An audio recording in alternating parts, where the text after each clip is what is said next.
Chapter चल रहा था स्ट्रेट लाइन, चल रहा है, चालू कराना है, चालू कराना है। स्ट्रेट लाइन के बारे में पहले कभी पढ़ा है क्या आप लोगों ने? हाँ, 10th क्लास में तो पढ़ा होगा थोड़ा बहुत स्ट्रेट लाइन के बारे में। Linear equation in two variables के अंदर पढ़ा था स्ट्रेट लाइन के बारे में, ठीक है ना। अब समझना, इधर देखो होता क्या है, एक कहानी समझना। यहां में एक अगर कार्टेशियन प्लेन यहां बनाता हूं एक्स एक्सिस और वाई एक्सिस से, क्लास में आ जाना बच्चों थोड़ा सा। और यहां बच्चों अगर कोई भी लाइन अगर मैं ड्रॉ करता हूं, एक्स वाई जेड कोई भी अगर मैं एक लाइन ड्रॉ करता हूं, चाहे कितनी ही लाइंस ड्रॉ कर दूं, ये मैंने अभी एक लाइन ड्रॉ की है, यहां मैं एक दूसरी लाइन और ड्रॉ कर देता हूं, ये एक और लाइन ड्रॉ कर दी, एक लाइन मैं और ड्रॉ कर देता हूं, यहाँ ये एक और लाइन ड्रॉ कर दी। तो ये जितनी भी लाइंस ड्रॉ कर रहा हूं ना, इन सारी की सारी लाइन में एक यूनिकनेस है। अब इस यूनिकनेस कंसेप्ट को समझना, यूनिकनेस में किस चीज के बिहाफ पर बोल रहा हूं। यूनिकनेस का मतलब होता है एक ऐसी प्रॉपर्टी है जो सबके पास अपनी यूनिक है। इसका मतलब क्या हुआ, जैसे कि अगर आप इस ब्लू वाली लाइन, सॉरी येलो वाली लाइन की अगर मैं बात करूं अगर जिसको L1 अगर मैं नाम दूं, तो क्या बच्चों ये L1 वाली जो लाइन है, ये मेरा ये एक्स एक्सिस है, क्लास में आना, ये क्या है एक्स एक्सिस है। तो क्या ये इस एक्स एक्सिस के साथ में कोई एंगल बनाएगी क्या बच्चों? बनाएगी। और जितना ये वाली लाइन, सुनना इस बात को, जो एंगल मेरी ये वाली लाइन बना रही है, जो भी एंगल है, मान लो 35 डिग्री है, 40 डिग्री है, 45 डिग्री है, 28 डिग्री है, जो भी एंगल ये बना रही, मान लो 25 डिग्री, तो क्या दूसरी कोई लाइन बनाएगी क्या 25 डिग्री? क्या दूसरी कोई लाइन इस बोर्ड के ऊपर 25 डिग्री बनाएगी क्या एक्स एक्सिस के साथ? एक्स एक्सिस के साथ नहीं, वो सिर्फ यही लाइन बनाएगी। 25 डिग्री का एंगल अगर ये लाइन बना रही है येलो वाली L1, तो वो सिर्फ यही बनाएगी। अगर दूसरी कोई लाइन यहां एग्जिस्ट नहीं करती है जो 25 डिग्री का एंगल बना दे, करती है क्या? अगर बेटा दूसरी लाइन बनाओगे तो इसी के ऊपर आ जाएगी ना। मेरी बात समझ में आ रही क्या? अब इसी तरीके से अगर मैं इस ग्रीन वाली लाइन की बात करूं, तो ग्रीन वाली लाइन भी मेरे पास एक्स एक्सिस के साथ में कोई ना कोई क्या बना रही है, एंगल बना रही है। और ये एंगल भी फिक्स है, मान लो ये एंगल मैं 20 डिग्री मान लेता हूं, कितना बच्चों? तो 20 डिग्री बनाने वाली लाइन भी यूनिक है। यूनिक मतलब ये लाइन ऐसी है L2 जो कितना बनाएगी, 20 डिग्री का एंगल बनाएगी। अगर 20 डिग्री का कोई दूसरी लाइन एंगल बनाती हो, तो मुझे बता दो कि कोई दूसरी लाइन भी 20 डिग्री का एंगल बनाएगी। तो ऐसा पॉसिबल नहीं है। अगर मैंने एंगल फिक्स कर लिया कि 20 डिग्री का ही एंगल बनेगा, तो वो सिर्फ यही लाइन बनाएगी। अभी भी मेरी बात समझ में नहीं आई। कहने का मतलब बच्चों, हर एक लाइन एक्स एक्सिस के साथ में कोई ना कोई क्या बनाएगी, एंगल बनाएगी। वो अगर मैं इस बोर्ड पर ड्रॉ करता हूं, जैसे मैंने ये एक और ये वाली लाइन ड्रॉ कर दी, तो देखो इस लाइन ने भी क्या बनाया, कोई ना कोई एंगल बनाया। यानी कि हर एक लाइन अगर इसमें बोर्ड पर ड्रॉ करूं, तो हर एक लाइन कोई ना कोई एंगल बनाएगी, किसके साथ में, एक्स एक्सिस के साथ में। क्या ये यूनिक चीज है या यूनिक चीज नहीं है? अब यूनिक वर्ड का मतलब क्या हुआ, यूनिक मतलब हर एक लाइन के लिए चीज फिक्स है या नहीं है। अब बच्चों अगर 25 डिग्री इस वाली लाइन ने बना दिया, तो कोई दूसरी लाइन अब 25 डिग्री का एंगल नहीं बना सकती। अगर फिर से एक लाइन अगर आप बनाओगे जो 25 डिग्री का ही क्या बनाए, एंगल बनाए। जैसे कि एक छोटी सी बात समझना, ये लो एक और बना देते हैं, ये लो, ये एक और एंगल, ये एक और लाइन बना दी मैंने, ये भी कितने डिग्री का एंगल बना दी, 25। तो बेटा ये तो एक ही हो गई ना, अरे ये इसी के ऊपर आ गई। नहीं आई मेरी बात समझ में? यानी कि हर एक लाइन का एक्स एक्सिस के साथ में कोई ना कोई एंगल बनेगा। मेरी बात समझ में आई क्या? कंफर्म। और कौन सी एक्स एक्सिस के साथ में, कौन सी एक्स एक्सिस के साथ में, पॉजिटिव एक्स एक्सिस के साथ में। उधर से नहीं ले लेना है, कुछ नालायक बच्चे इधर से ले लेते हैं एंगल, सर ये भी तो बन रहा है इधर से। पर तो इधर से नहीं लेना है, कहां से लेना है, पॉजिटिव एक्स एक्सिस के साथ में। यानी हर एक लाइन जो है, अगर मैं यहां कोऑर्डिनेट एक्सिस बनाता हूं बच्चों, तो हर एक लाइन मेरी कोई ना कोई एक्स एक्सिस के साथ में एंगल जरूर बनाती है। अगर ये मैंने फर्स्ट लाइन ली, मैं थोड़ा सा टॉपिक को आगे ड्रैग करूंगा। मान लेता हूं कि ये लाइन मेरे पास L1 है, तो इसने भी कोई ना कोई क्या बनाया, एंगल बनाया। यहां पर एक दूसरी लाइन मैंने ले ली, तो बेटा इसने भी क्या बनाया, एक दूसरा एंगल बनाया, इस लाइन को मैंने क्या नाम दे दिया, L2। और यहां मैं एक तीसरी लाइन और बना रहा हूं, थोड़ा सा ध्यान देना, ये मैंने एक तीसरी लाइन बनाई है L3। कितनी लाइंस बनी हुई है बोर्ड पर, 3 लाइंस बनी हुई है, एक बनी हुई है L1, सॉरी ये रही L1, ये रही L2 और ये रही L3। अगर नालायक बच्चों में तुम्हारे को अगर इनके ऊपर बिठा दूं और धक्का दे दूं, इनके ऊपर, इन लाइंस के ऊपर, इस लाइन के ऊपर अगर बिठा के मैं तुम्हारा धक्का दे दूं, राहुल को इस लाइन पर बिठाऊंगा मैं और धक्का दे दूंगा, तो राहुल आएगा इधर से नीचे, ठीक है ना। और इधर से मैं बिठाता हूँ वंश को, और वंश को भी इधर से धक्का देता हूँ, ठीक है ना। और इधर रीतू को बिठा देते हैं और रीतू को भी धक्का देते हैं। बात समझ में? तो मुझे बताओ ज्यादा नीचे कौन आएगा, जल्दी फास्ट, सबसे फास्ट कौन आएगा? वंश कहां से आएगा, ये रहा राहुल, ये राहुल सीधा नीचे आएगा, और जबकि वंश उससे थोड़ा स्लो आएगा और ऋतु और भी स्लो आएगी। अब यहां एक कंसेप्ट देखो बेटा, क्यों? क्योंकि ये एंगल सबसे ज्यादा है, अरे ये वाला एंगल θ1 सबसे ज्यादा है, उसके बाद θ2 और उसके बाद ये θ3, यानी कि θ1 सबसे ज्यादा होगा, θ2 और फिर उसके बाद में क्या, θ3। और बेटा ये 3 जो एंगल्स हैं, यानी कि हर एक लाइन जो एक्स एक्सिस के साथ में अगर एक एंगल बनाती है, तो उस एंगल से उस लाइन का स्लोप डिसाइड होता है। क्या डिसाइड होता है? Slope of a line. एक शानदार कंसेप्ट आ चुका है कि स्लोप ऑफ अ लाइन क्या होता है।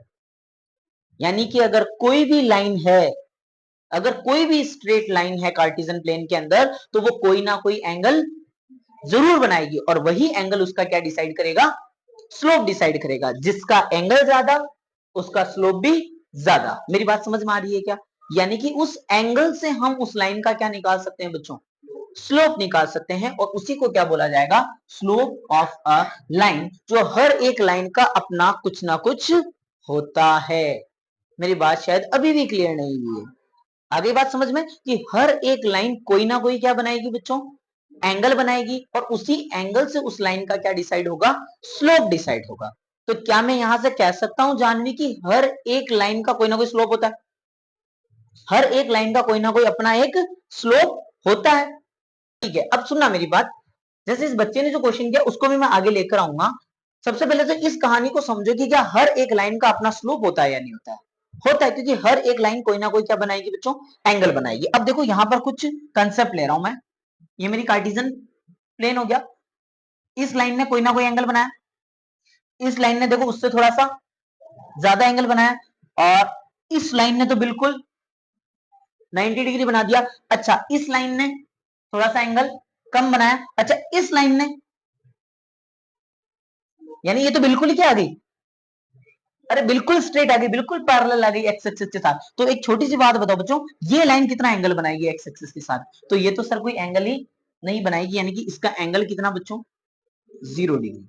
यानी कि अगर कोई भी लाइन मेरी एक्स एक्सिस की क्या है, पैरेलल है, अगर एक्स एक्सिस की क्या है बच्चों, पैरेलल है, तो याद रखना उसका स्लोप कितना होता है, तो उसका स्लोप हो जाएगा बच्चों 0। अच्छा स्लोप 0 कह दो, या फिर उसका एंगल कितना बनेगा, और एंगल कितना बनेगा, 0 डिग्री। और यही एंगल जो होगा बच्चों, वो क्या डिसाइड करता है, किसी भी लाइन का स्लोप डिसाइड करता है। याद रहेगा या नहीं रहेगा? तो अभी तक की कहानी से एक चीज समझ में आ गई कि अगर स्लोप चाहिए तो क्या पता करना पड़ेगा, एंगल। यानी एंगल से आप क्या बता सकते हो, स्लोप बता सकते हो। डन बच्चों यहां तक? अरे एंगल से क्या बता सकते हो, स्लोप बता सकते हो। अब बच्चों एंगल से स्लोप कैसे बताएंगे, ध्यान से सुनना।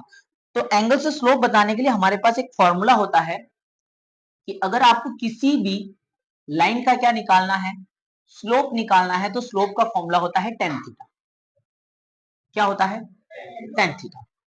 अब ये टेन थीटा भी क्यों होता है, इसके पीछे भी कहानियां हैं लंबी चौड़ी, समझाएंगे तो बहुत ज्यादा लंबी क्लास हो जाएगी। आपको याद रखना है स्लोप को निकालने का फॉर्मूला क्या होता है, टेन थीटा होता है। बात समझ में आ गई क्या? स्लोप को डिनोट किया जाता है बच्चों एम से। किससे, एम से स्लोप को डिनोट किया जाता है। यानी m equals to tan theta लिख दूं तो गलत तो नहीं है? अरे एम इक्वल्स टू क्या लिख दूं, टेन थीटा लिख दूं तो गलत नहीं है, क्योंकि एम स्लोप को किससे डिनोट किया जाता है, एम से डिनोट किया जाता है, और निकाला कैसे जाता है, टेन थीटा। मेरी बात शायद समझ में नहीं आ रही है, पक्का? या आपको बता दूं कि टेन थीटा ही क्यों लिया गया, बता दूं या बता दूं टेन थीटा क्यों लिया गया, समझना है। अब ध्यान देना, आपसे सवाल पूछूंगा मैं एक, और उसके बाद में अपनी बात को प्रूव करूंगा। यहां बच्चों मैं दो लाइंस बनाऊंगा, आपको बताना है कि स्लोप किसका ज्यादा है और किसका कम है। यहां मैंने एक लाइन बनाई बच्चों ये, और एक लाइन बनाई है मैंने ये। अब मुझे बताओ स्लोप किसका ज्यादा है। This is L1 and this is L2। बताओ स्लोप किसका ज्यादा है। L1 का स्लोप ज्यादा है, कैसे? क्योंकि सर आप बता रहे हो एंगल ज्यादा है, तो एंगल से स्लोप डिसाइड हो जाता है, ये तो समझ में आ गया। लेकिन मैंने ये थोड़ी बोला कि जिसका एंगल ज्यादा है उसका स्लोप ज्यादा है। मैंने तो ये बोला एंगल से स्लोप पता लगाया जा सकता है। अब इस चीज को समझना कि टेन थीटा ही क्यों लिया गया, साइन थीटा क्यों नहीं लिया, कॉस थीटा क्यों नहीं लिया। बच्चों छोटी सी बात समझना, ये मेरा थीटा है, अरे गधों ये मेरा क्या है, थीटा है। अब मैं यहां क्या करूंगा, दो अलग अलग पॉइंट्स लूंगा। इस बात को ठीक से समझना, ये जो कंसेप्ट है ये तुम्हारे कोई क्वेश्चन में काम नहीं आएगा, ये सिर्फ तुम्हारी नॉलेज बढ़ाएगा कि ऐसा क्यों हो रहा है। अब सुनना मेरी बात, यहां बच्चों मैंने एक पॉइंट लिया, दीपिका इस वाले पॉइंट के कोऑर्डिनेट्स में मान लेता हूं x1 y1, ये इसी लाइन पर है। और यहां पर एक और पॉइंट लिया मैंने x2 y2। फील करोगे मजा आ जाएगा, स्लोप का कंसेप्ट समझ में आ जाएगा, जिंदगी बदल जाएगी। और नहीं तो रटना तो है, ये स्लोप निकालने के लिए फॉर्मूला लगता है टेन थीटा। समझ में आई मेरी बात। यहां बच्चों मैंने x1 वैल्यू पर, ये नहीं भी समझ में आया घबराने की जरूरत नहीं है, x1 पॉइंट पर मुझे यहां एक वैल्यू मिली कितनी, y1। अरे गधों ये x1 पर मुझे वैल्यू क्या मिली, y1 वैल्यू मिली है। बात समझ में आ गई क्या? इसको थोड़ा सा आगे ट्रैक कर देते हैं, काम आएगा। ठीक है, और फिर मैंने यहां पर x2 पर वैल्यू चेक करी, x2 पर वैल्यू कितनी चेक हुई, वाइट।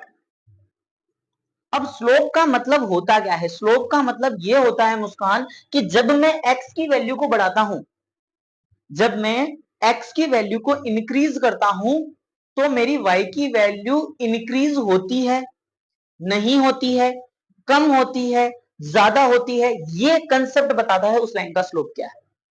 जैसे मैंने x की वैल्यू अगर बढ़ाई है, मान लो यहां से मैंने ऋतु मैंने यहां से x की वैल्यू बढ़ा दी 2, तो मेरा y कितना बढ़ रहा है। अब सुनना मेरी बात, अब y कितना बढ़ रहा है, तो change in y with respect to change in x, वो मेरा स्लोप बताएगा। अगर y की वैल्यू भी बढ़ जाती है मतलब मेरा स्लोप बढ़ रहा है, अगर y की वैल्यू ना बढ़े तो स्लोप है ही नहीं, अगर y की वैल्यू कम हो जाए तो स्लोप नेगेटिव हो गया। मेरी बात को ठीक से समझना है, क्योंकि 12th क्लास में कंसेप्ट बहुत डीप है।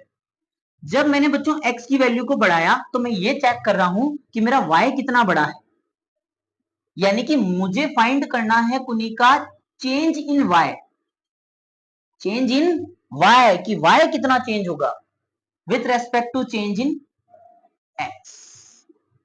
मैं क्या फाइंड कर रहा हूं, change in y with respect to change in x। तो बच्चों यहां पर ऊपर लिखना पड़ेगा मुझे y2 माइनस y1। तो क्या y2 माइनस y1 ये वाली लेंथ नहीं आएगी क्या, अरे गधों ये वाली लेंथ नहीं आएगी क्या, और x2 माइनस x1 ये वाली लेंथ नहीं आएगी क्या।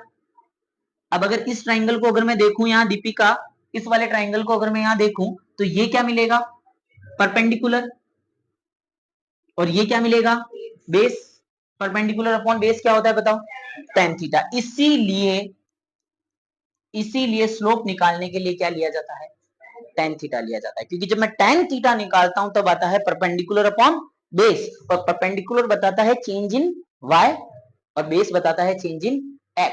तो कहानी तो यही है कि अगर मुझे स्लोप निकालना है तो अब रटो, अगर स्लोप निकालना है तो किसकी वैल्यू, tan थीटा की वैल्यू निकालनी पड़ेगी। यानी स्लोप निकालने के लिए मेरे पास दो तरीके हो चुके हैं। आज कंसेप्ट पर आ रहा हूं, मिटाई दो सारा, कंसेप्ट पर आ रहा हूं। अगर आपको बच्चों स्लोप ऑफ अ लाइन निकालना है, क्या निकालना है, स्लोप ऑफ अ लाइन अगर निकालना है तो दो तरीके हैं आपके पास। या तो आपको क्या पता हो, थीटा पता हो, अरे या तो आपको थीटा पता हो। अगर आपको थीटा पता है तो सीधा सीधा फॉर्मूला लग जाएगा tan थीटा, और जैसे ही आप tan थीटा लगाओगे तो आपको क्या मिल जाएगा, स्लोप। यानी स्लोप निकालने का एक तरीका तो समझ में आ गया, क्या लगा दो, tan थीटा लगा दो। और दूसरा स्लोप निकालने का तरीका है, अगर मुझे दो पॉइंट दे रखे हो, यानी कि कितने पॉइंट्स गिवन होने चाहिए बच्चों?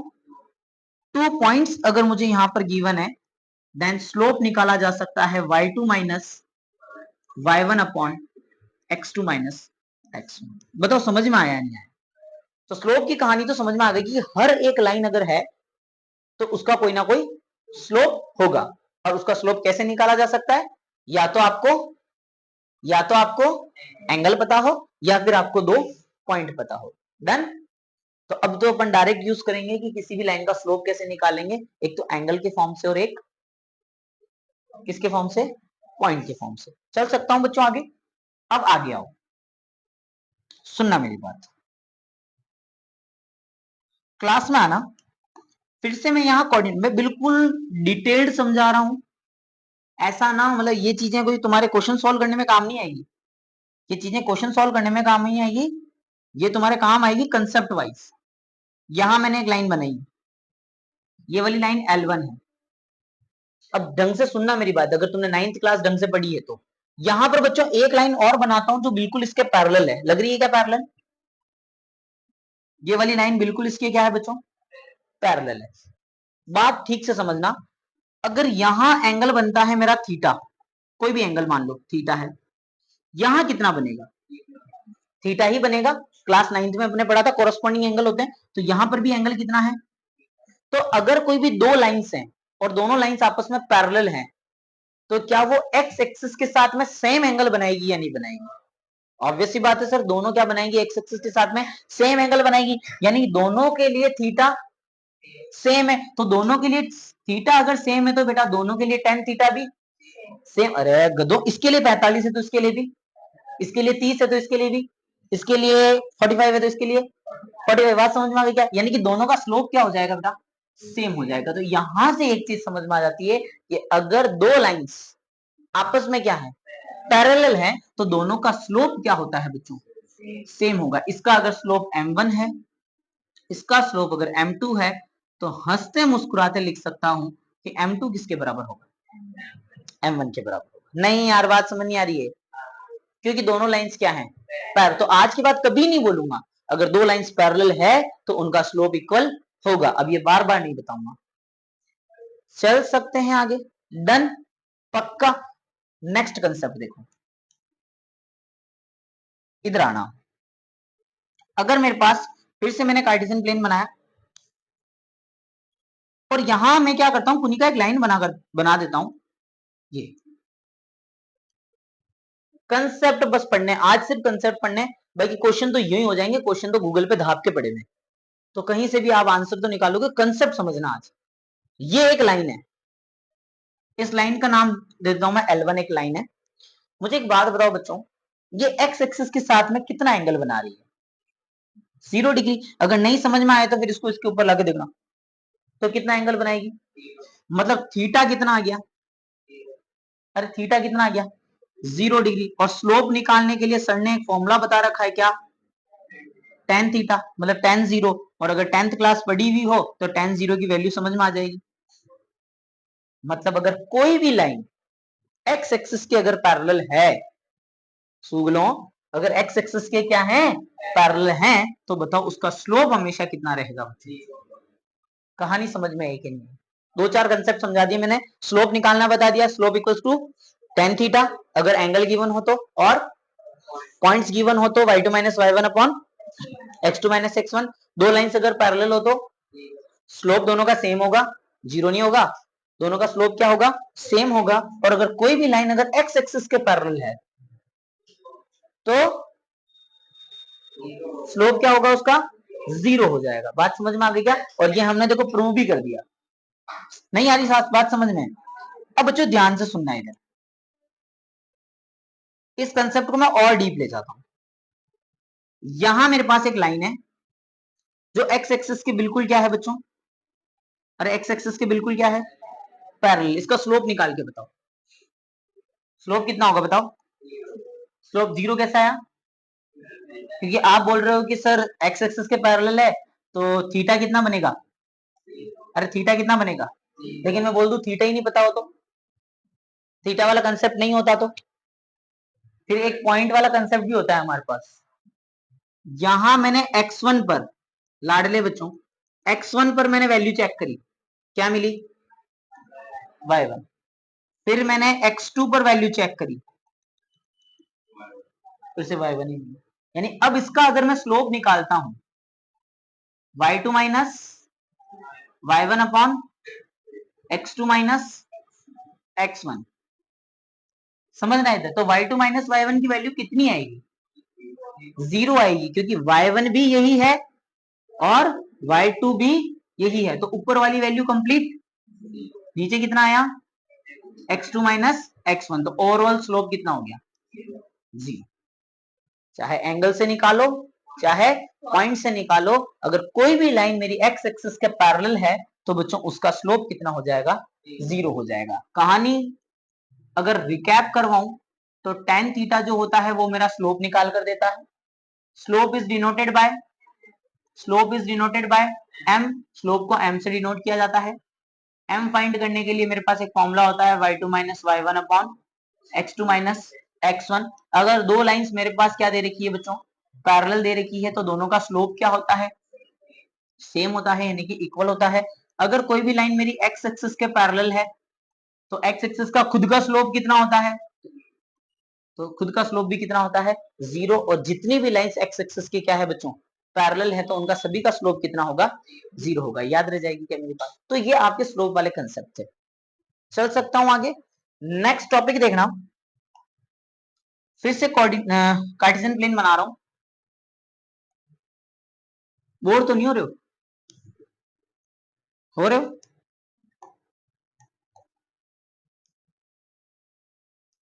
ये दो लाइंस बनाई है मैंने, ठीक है ना? इस लाइन का नाम दिया मैंने L1, इस लाइन का नाम दिया मैंने L2। क्या L1 का कोई स्लोप होगा? हाँ बिल्कुल होगा सर, बिना स्लोप के तो कोई लाइन होती ही नहीं है, यूनिकनेस है। तो यहां पर इस L1 का स्लोप मान लेता हूं मैं M1, और यहां पर L2 का स्लोप मान लेता हूं मैं, कितना है बच्चों? M। दो अलग अलग लाइन से और दोनों लाइंस का स्लोप क्या है? अलग अलग। मैं बोल दूं दोनों का अगर स्लोप सेम है, क्या बोल दूं? अगर दोनों का स्लोप सेम है तो इन दोनों के बीच में एंगल कितना बनेगा? बताओ। हाँ दोनों का स्लोप सेम है, तो बेटा अगर दोनों का स्लोप अगर सेम है मतलब दोनों लाइंस क्या हो गई? पैरेलल। और दोनों लाइंस अगर पैरेलल हो गई तो दोनों के बीच में कोई एंगल ही नहीं बनेगा 0 डिग्री, दोनों लाइंस एक दूसरे के ऊपर आ जाएगी। अरे गधों, अगर ये दोनों का स्लोप सेम होता तो ये दोनों लाइंस तो कैसी होती? पैरेलल होती, और पैरेलल होती तो दोनों के बीच में एंगल 0 डिग्री। लेकिन अभी यहाँ पर दोनों का स्लोप सेम, और मैं आपको बोल दूं कि दोनों के बीच में एंगल निकाल कर बताऊं, यानी कि कंसेप्ट चल रहा है angle between two lines, angle between two lines. तो इसके लिए बच्चों सीधा सीधा एक फॉर्मूला याद करना है हमारे को। फॉर्मूला होता है tan theta equals to m1 minus m2 upon में 1 प्लस m1 m2 का मॉड्यूलस। ये फॉर्मूला आप यूज करके दो लाइंस के बीच का क्या निकाल सकते हो? एंगल निकाल सकते हो, थीटा निकाल सकते हो, एंगल बिटवीन टू लाइंस। तो ये जितना भी कंसेप्ट था ये आपका फर्स्ट एक्सरसाइज में काम आएगा। स्लोप कैसे निकालते हैं? दो पॉइंट दे रखा हो तो स्लोप कैसे निकालते हैं? एक्स एक्सिस का स्लोप कितना होता है? दो पैरेलल लाइन का स्लोप आपस में इक्वल होता है। तो ये सारी की सारी चीजें अपने कहाँ काम आने वाली है? कहाँ काम आने वाली है? फर्स्ट एक्सरसाइज के अंदर। याद रह जाएगा, कंफर्म चल सकता हूं। एक 10th क्लास पढ़ के सब पास हो 10th में, मैथ्स में सब पास होना। तो कितनी 7 चैप्टर में कितनी एक्सरसाइज थी बताओ? दो एक्सरसाइज थी। अरे गजब यार, जिस भी बच्चे ने ये बताया है मतलब वो वास्तव में पढ़ के आया। तो कितनी एक्सरसाइज थी पहले इसमें? 3 एक्सरसाइज थी, ठीक है ना? लेकिन तुमने दो ही पढ़ी क्योंकि 7.3 तुम्हारे हटा दी गई थी, ठीक है ना? तो 7.3 डिलीटेड पोर्शन में था, तो उससे एक कंसेप्ट हट गया था हमारा, और वो कंसेप्ट हमारा इस साल है। अब वो कंसेप्ट क्या था जो समझना, ढंग से समझना। मान लो मेरे पास एक ट्राइंगल दे रखा है बच्चों, क्या दे रखा है? एक ट्राइंगल दे रखा है।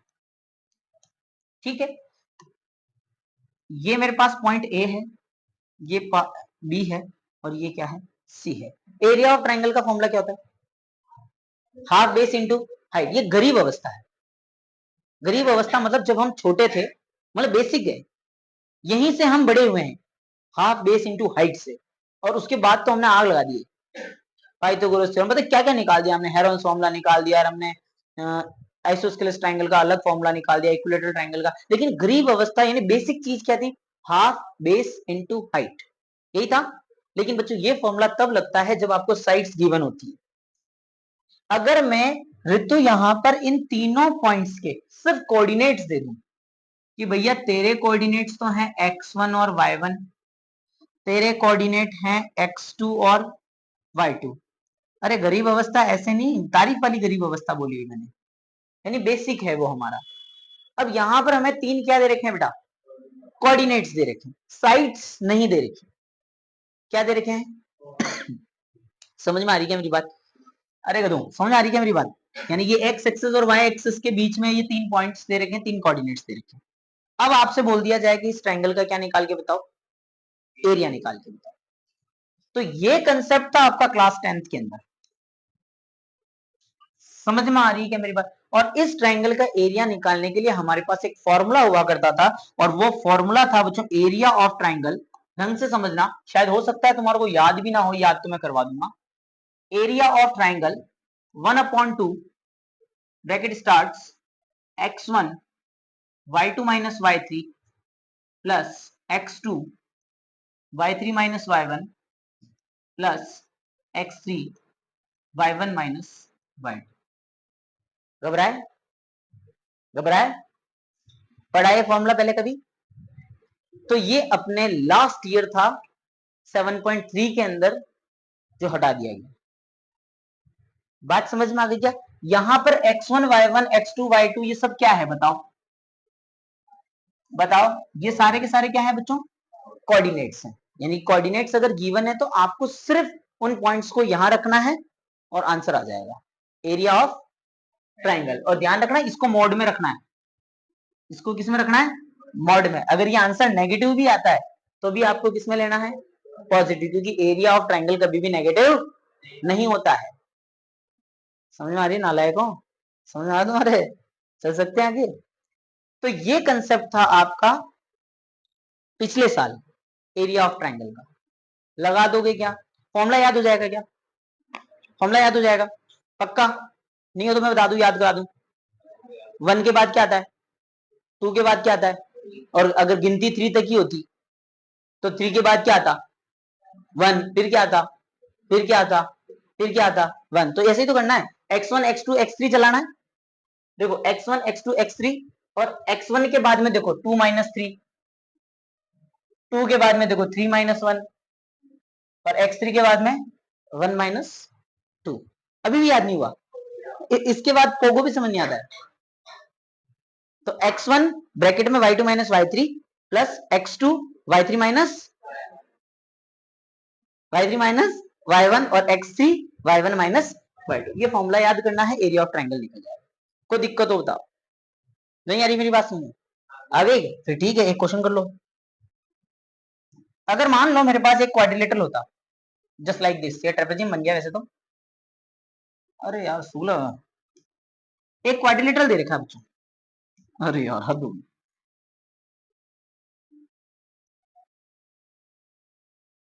ये ए है, ये बी है, ये सी है, और ये डी है। क्लास में आना, इसके कोऑर्डिनेट्स दे दिए बेटा x1 और y1, इसके कोऑर्डिनेट्स दे दिए x2 और y2, इसके कोऑर्डिनेट्स दे दिए x3 और y3, और इसके कोऑर्डिनेट्स दे दिए x4 और y4। बताओ इसका अगर मुझे एरिया निकालना हो तो क्या किया जाए, अगर इसका एरिया निकाला जाए तो क्या करना पड़ेगा, वेरी गुड, क्योंकि क्वाड्रिलेटरल के लिए हमारे पास कोई नया फॉर्मूला नहीं होता है। हम क्या करेंगे, यहां से इस दोनों लाइंस को ज्वाइन कर देंगे। अब ऊपर क्या बन गया एक, अरे ऊपर क्या बन गया एक ट्रायंगल, तो ऊपर वाले ट्रायंगल का एरिया निकाल लोगे क्या बच्चों, कहां से, इस फॉर्मूले से। और नीचे वाले ट्रायंगल का भी फिर से एरिया निकालूंगा, किससे, उस फॉर्मूले से। और दोनों एरिया निकालकर दोनों को क्या कर देंगे, ऐड कर देंगे, आंसर आ जाएगा एरिया ऑफ क्वाड्रिलेटरल। समझ में आया या नहीं आया? और यही है बच्चों आपकी फर्स्ट एक्सरसाइज का पहला क्वेश्चन है, एरिया ऑफ क्वाड्रिलेटरल। याद रहेगा या नहीं रहेगा? जहां स्लोप लोप का कोई लॉजिक नहीं है अभी तक, फर्स्ट क्वेश्चन ही करवाया है अभी तक। चल सकता हूं आगे? पक्का कंफर्म? करवा दूं एक क्वेश्चन और? करवा दे मैं? चलो आगे, सुनना मेरी बात। बोर तो नहीं हो रहे हो? ये इक्विलेटरल ट्राइंगल है बच्चों। ये क्या है? एक इक्विलेटरल ट्राइंगल है, ठीक है। और इस इक्विलेटरल ट्राइंगल की साइड दे रखी है आपको 2 है। कितना बेटा? 2 है। अरे नालायक बच्चों, समझ में आ रहा तुम्हारे? ये कितना दे रखा है? 2 है। कौन सा ट्राइंगल है ये? इक्विलेटरल ट्राइंगल है। क्या है बेटा? इक्विलेटरल ट्राइंगल है। क्वेश्चन आपको कह रहा है कि इस इक्विलेटरल ट्राइंगल को आपने क्या किया, ये कोऑर्डिनेट एक्सिस थी। अच्छा, इस वाली लाइन का नाम पता है आप लोगों को, जो पड़ी है और जो खड़ी है, जो वाई एक्सिस। क्वेश्चन आपको ये कह रहा है कि भाई एक काम कर, ये वाला जो ट्राइंगल है ना, इस ट्राइंगल का नाम दे देता हूं मैं सबसे पहले, A B C. A B C, class में आना। ये इसका बेस कह सकता हूं क्या? हाँ बोलो। ये इसका क्या है? बेस है। अब मेरे को क्या करना है कि इस ट्राइंगल को इस पर अरेंज करना है और इस वाले बेस को सेट करना है along the Y axis, along the Y axis, कुछ इस तरीके से। इसको यूं घुमाना है और इधर लेकर आ जाना है। समझ में आ रही कि नहीं आ रही मेरी बात? ये लो। अरे लड़ा इस तरीके से। ये वाला पॉइंट कौन सा था आपका? ए। ये पॉइंट कौन सा था? ये पॉइंट कौन सा था? ये वाली साइड कितनी बेटा? 2 है। नालायक बच्चों, ये वाली साइड कितनी है? 2 है। और ये वाली साइड कितनी थी? 2 है। और ये इसके बिल्कुल मिड पॉइंट हो गया। ये क्वेश्चन ने बोला है, मैं नहीं कह रहा हूं। तो बेटा इधर तो कितना हो गया? ए। अरे इधर कितना हो गया? और इधर भी कितना हो गया? समझ में आया या नहीं आया? इक्विलेटरल ट्राइंगल था, उसको इस तरीके से मैंने अरेंज करा ताकि ये ओरिजिन इसका क्या बन जाए? मिड पॉइंट बन जाए। तो इधर ऊपर भी ए और नीचे भी ए। ये वाली लाइन, ये वाली लाइन 2 है। अब आपसे बोला जा रहा है कि इन तीनों पॉइंट्स के कोऑर्डिनेट्स बताओ। बोर बिल्कुल नहीं होना है, तीनों पॉइंट्स के कोऑर्डिनेट्स बताने। कौन कौन से? ए बी और सी। अब जिस बच्चे को कोऑर्डिनेट ज्योमेट्री आती है वो तो कर लेगा, और बाकी तो पोगो है जिंदाबाद है। बात समझ में आ गई क्या? ये वाला पॉइंट जो होगा, इस पे y की वैल्यू कितनी है बेटा? a।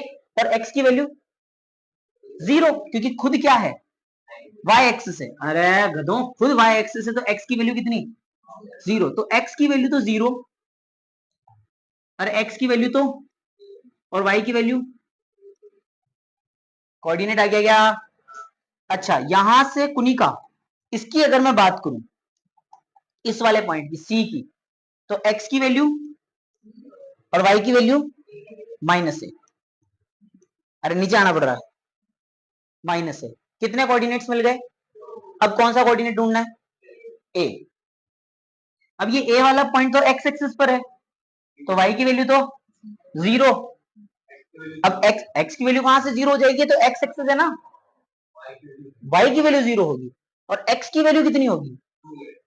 अब 2a नहीं होगी। अब सुनो मेरी बात, यहां लगानी पड़ेगी मुझे पाइथागोरस थ्योरम। अरे इसमें पाइथागोरस थ्योरम लगाऊं? यहां कितना है? 90 के सामने वाली साइड क्या कहलाती है? हाइपोटेनस। अरे समझ आ रहा है? ये वाली साइड बेस, और ये क्या? परपेंडिकुलर। लगा दूं पाइथागोरस थ्योरम? कौन से ट्राइंगल में लगाऊं? प्रिंसी बी, इसको ओ नाम दे देते हैं, B O A, B O A. लगा दूं पाइथागोरस थ्योरम? हाइपोटेनस का स्क्वायर, जानवी हाइपोटेनस कौन सी है? ए बी का whole square is equal to perpendicular B O, यानी कि बीओ का whole square base O A का होल स्क्वायर। ए बी की वैल्यू कितनी है 2a, 2a का होल स्क्वायर करो 4a स्क्वायर। बीओ कितना है, यहां से क्या हुआ प्लस ओ ए तो मुझे फाइंड करना है। अरे नालायक को समझ आया, ये वाला कहां जाएगा, तो यहां से 4a स्क्वायर माइनस का a स्क्वायर, यहां से कितना बचा रितु ओ ए स्क्वायर। बताओ 4a स्क्वायर में से a स्क्वायर गया कि सर 4 है, 4 बच जाएगा, 4a स्क्वायर में से a स्क्वायर चला गया तो कितना बचेगा 3a स्क्वायर बचेगा। ये बनेगा 3a स्क्वायर। स्क्वायर हटेगा, इधर क्या लगेगा बेटा, किसकी वैल्यू आ गई ओ ए की। यहां से इस स्क्वायर से रूट, मतलब ये तो बाहर आ जाएगा, ए बाहर आ गया और अंदर कौन पड़ा है, ये वैल्यू किसकी आ गई बेटा, मतलब ये वाली वैल्यू आ चुकी है a√3। तो इसके कोऑर्डिनेट्स कितने हो जाएंगे a√3, 0। समझ में आई मेरी बात या नहीं है? अभी तक कोई स्लोप का जिक्र नहीं हुआ है यहाँ, ये नॉर्मल सी बातें चल रही है कि बच्चों को कोऑर्डिनेट्स की नॉलेज है या नहीं है। देख रहे हो तुम गरीब अवस्था, अभी तक ये चेक किया जा रहा है कि तुम्हारे को कोऑर्डिनेट्स की नॉलेज है या नहीं है। तो पहला क्वेश्चन और दूसरा क्वेश्चन सिर्फ एक नॉर्मल बेसिक क्वेश्चन था, समझ में आ रहा है या नहीं आ रहा है तुम्हारे, ठीक है ना। तो अब इसके जो आगे के जो क्वेश्चन है, क्वेश्चन नंबर 3 से लेकर जितने भी हैं, जहां स्लोप का भी जिक्र होगा, tan थीटा भी लगेगा, बहुत सारी बातें, ठीक है ना, तो अपन कल करेंगे। डन।